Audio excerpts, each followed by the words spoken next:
안녕하세요.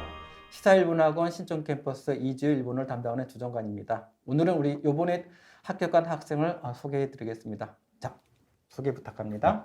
안녕하세요. 이름은 김선중이라고 하고요. 신촌 시사 캠퍼스에서 한 3년간 공부를 했습니다. 3년간 시사 캠퍼스를 다니면서 일본어, 종과, 그리고 면접 등의 다양한 수업을 들었고요. 이번 2021년도 11월 시험에서 일본어 335점, 기술 50점, 그리고 종과 180점을 기록했습니다. 그리고 지원한 대학으로는 칸세이 가쿠이는 면접을 통과해서 종합정책학부에 합격을 했고요.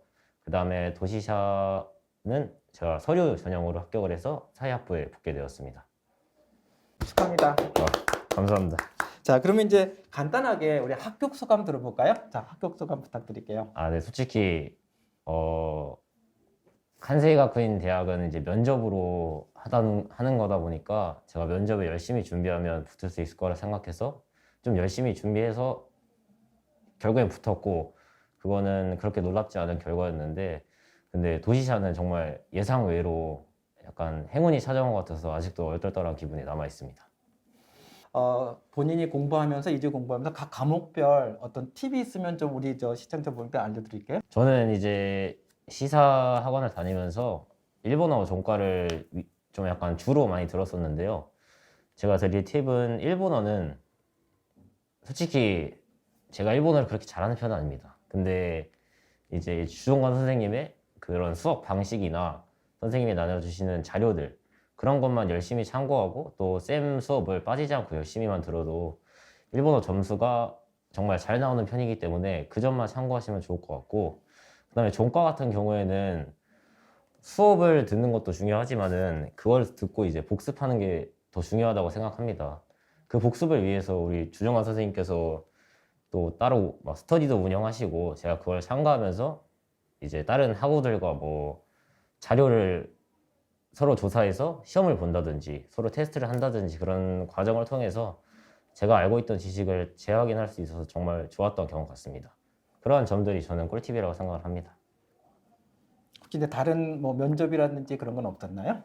면접은 제가 면접에서 낙방을 많이 해봐서 느낀 건데, 면접은 전부 다 외우려고 하는 거기보다 좀 테마를 딱 짚어서 포인트별로 짚어서 나머지는 이제 자유롭게 뭐 프리스타일로 하시는 게 훨씬 더 심리적으로도 불안이 덜하고 또 잘 할 수 있을 거라 생각을 합니다. 자, 그러면 이제 지금까지 공부하면서 여러 가지 이제 학원에서 아니면 네네. 그외적으로 에피소드가 있었을 것 같은데, 그 중에 특히 이제 생각에 남는 에피소드가 있나요? 얼마 전에 또 좀 가슴 아픈 에피소드가 있었는데요. 제가 사실은 대학을 3개를 지원했습니다. 도시샤랑 그다음에 칸세이 가쿠인, 그다음에 마지막으로 리츠메이칸까지 지원을 했었는데요. 이 리츠메이칸 대학은 제가 서류를 붙긴 붙었습니다. 근데 제가 2년 전에도 리츠메이칸을 지원을 했었는데 그때와 수험 방식이 많이 바뀌었더라고요. 그래서 이게 1차, 2차를 수업료를 따로 지불을 해야 되는데 제가 그거를 잘 체크하지 못한 저의 탓 덕분에 이제 2차를 면접을 못 보게 됐습니다.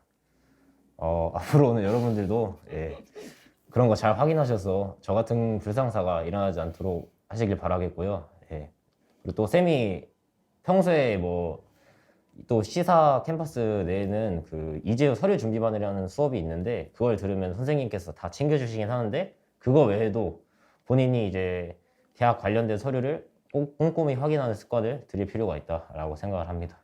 그 전날, 그러니까 보통 이제 토요일 날부터 일요일 날 시험을 많이 보는데, 그 전에 한번 저보고 면접 한번 봐달라 그러더라고요, 마지막으로. 그래서 했는데 열심히 한 걸 내가 확인했어요. 확인해가지고 하는데 수요일 날인가요? 수요일까지가 마감이 2차 마감이었는데 목요일 저한테 전화 왔어요, 밤늦게요. 근데 저한테 학생들이 갑자기 오는 건 불길한 징조죠. 갑자기 그런 얘기를 한 거죠. 그래서 제가 솔직하게 요번에 지옥과 천당을 왔다 갔다 했죠.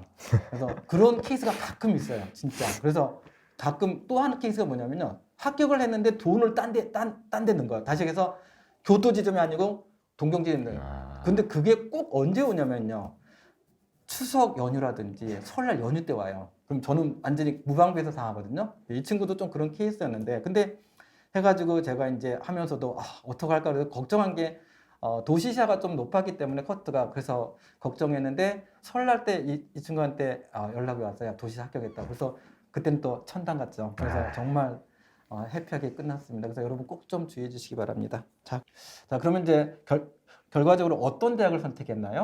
그거를 말씀 안 드렸는데 저는 간세이가쿠인 중앙정치학부 그 다음에 도시사 사회학부를 붙었지만 제가 정말 가고 싶었던 데가 도시사 사회학부이기 때문에 그 도시사 사회학부를 선택하게 됐습니다. 네, 그런데 도시사 사회학부도 거기서 또 전공이 나눠지잖아요. 네네네. 그래서 어느 학과를 선택했나요? 이제 사회학부 미디어학과라는 곳에 이제 운이 좋게 붙어서 제가 이제 그쪽으로 가게 되었습니다. 그러면 이제 우리 마지막으로 선생님의 한마디 좀 들어볼까요? 네. 예. 제가 3년 동안 다닌 거는 맞지만은 또 주종관 쌤하고 수업을 한 거는 한 1년 반 정도? 그렇게 긴 시간은 아니었습니다. 근데 그 1년 반 동안 제가 일본어적인 면에서도 정말 많이 성장을 했고 또 다른 면에서도 성장을 많이 했다고 생각하기 때문에 정말 감사드리고요. 제가 마음 같아서는 선생님께 절 한번 드리고 싶지만은 제가 기독교라서 절은 못 드리겠고 마음 깊숙이 이제 또 감사한 스승에 대한 감사한 마음을 항상 평생 간직하고 살아가겠습니다. 감사합니다. 네. 사실 마지막으로 저도 말하고 싶은 얘기는 우리 김선희 학생이 굉장히 많이 성장했어요. 성장해가지고 아까 저 종합과목 뭐 스터디 할 때 저도 우연찮게 저도 이렇게 곁에서 봤거든요. 그때 깜짝 놀랐어요. 정말 이 정도로 성장했구나라고. 그래서 예전엔 저한테도 많이 혼난 기억도 좀 있지만은 죄송합니다. 그런데 정말 이렇게 성장하면서 이렇게 해야지 대학을 가는구나라고 느꼈습니다. 정말 축하드려요. 감사합니다. 네, 감사합니다. 제가 일본 유학을 선택하게 된 이유는 되게 조촐한 이유였었는데요. 때는 이제 바야흐로 고등학교 2학년 때 저희 형이 일본에 살고 있었어가지고 형을 보러 간 일본 여행에서 일본이 참 매력 있는 나라다. 여기서 공부해보면 어떨까? 라는 부푼 꿈을 안고서